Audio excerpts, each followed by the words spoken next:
So basically what we usually try to do is synchronize the cycle of both women who are going to start the process.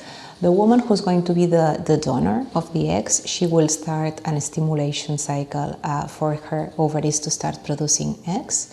She will probably start the medication around the 3rd day of the period, and she will be taking some injections to boost the growth of the eggs in the ovaries. And during the time that she's doing that treatment, she will have to go to the clinic to do some bloods and scans. And that way we can monitorize what's the response of the ovaries. Usually around 10-12 days after she started the stimulation, she will be ready for what we call the egg collection.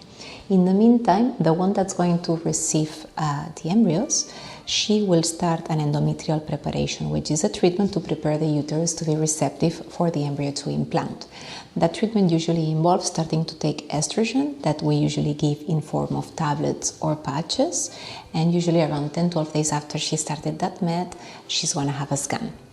On the day of the egg collection, we are going to take the eggs out. We're going to put them with the sperm of the donor, let the eggs be fertilized by the sperm, and the following day we will know how many embryos we have.